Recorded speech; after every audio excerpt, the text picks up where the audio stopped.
নমস্কাৰ, মই গুণগুণ চেতিয়া। আপোনালোকক আজি এটা বিশেষ কাৰণত ভিডিঅ'টো আগবঢ়াই দিছোঁ। যিহেতু সকলোৱে গম পাইছে যে অহা কাইলৈ নিৰ্বাচনৰ দিনটো আহি পৰিছেই আমাৰ হাতত। আৰু এই ভিডিঅ'টো বনোৱাৰ লক্ষ্য উদ্দেশ্য এটাই, যিহেতু বৰ্তমান সময়ত নতুন প্ৰজন্ম ওলাই আহিছে। সঁচাকৈ আমি বহুত বেছি সুখী হৈছোঁ আৰু সেইকাৰণে আপোনালোকলৈ আগবঢ়াওঁ বুলি ভাবিলোঁ ভিডিঅ'টো।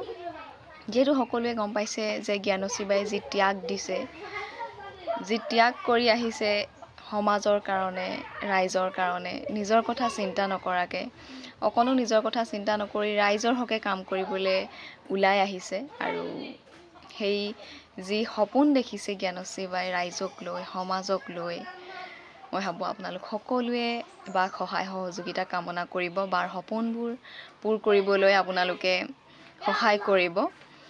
যিহেতু বৰ্তমান সময়ত চাকৰি বিচাৰি বহু ল'ৰা ছোৱালীয়ে হাবাথুৰি খাই ফুৰিছে, এইখিনি সময়ত বৰ্তমান সময়ত সেইখিনি সময়তে জ্ঞানশ্ৰী বাই চাকৰি এৰি আহিছে। এই কথাটো সকলোৱে গম পাইছে আৰু মই ভাবোঁ আপোনালোক সকলোৱে জ্ঞানশ্ৰী বাক সহায় সহযোগিতা কৰিব।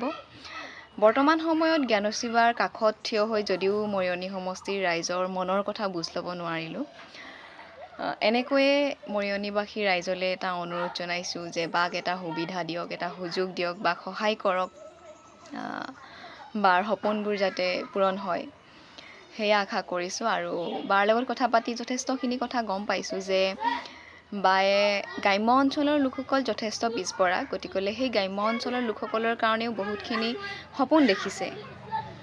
আৰু যেনে ধৰক কৃষকসকলে উচিত মূল্য নাপায়, সেই কৃষকসকলৰ কথা চিন্তা কৰিছে। তাৰ উপৰিও গ্ৰাম্য অঞ্চলৰ লোকসকলৰ যিহেতু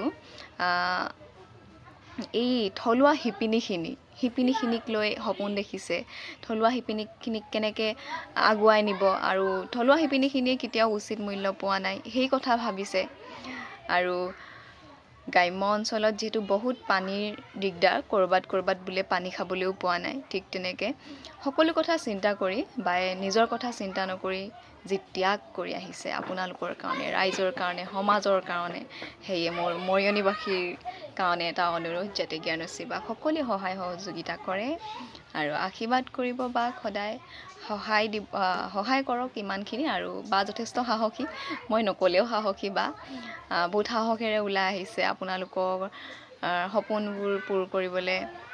বাৰ সপোন আছে বহুত আপোনালোকক লৈ, গতিকেলৈ বাক যাতে সকলোৱে সহায় সহযোগিতা কৰে তাৰে কামনা কৰিছোঁ। আৰু বাক যিহেতু সকলো ৰাইজে মৰমতে অগ্নিকন্যা নামটোৱেদি আগবঢ়াই নিছে, মই ভাবোঁ সেই নামটোৱেদিয়ে আপোনালোকে আগুৱাই নিব। অগ্নিকন্যা, অগ্নিযুগৰ ফিৰিঙতি আমাৰ জ্ঞানশ্ৰী বা নতুন সমাজ গঢ়িব, নতুন অসম গঢ়িব, গতিকেলৈ তাৰ কাৰণে আপোনালোকৰ সহায় সহযোগিতা লাগিব। আৰু আশা কৰিছোঁ আপোনালোকে জ্ঞানশ্ৰী বাক সকলোৱে সহায় সহযোগিতা কৰিব। ধন্যবাদ।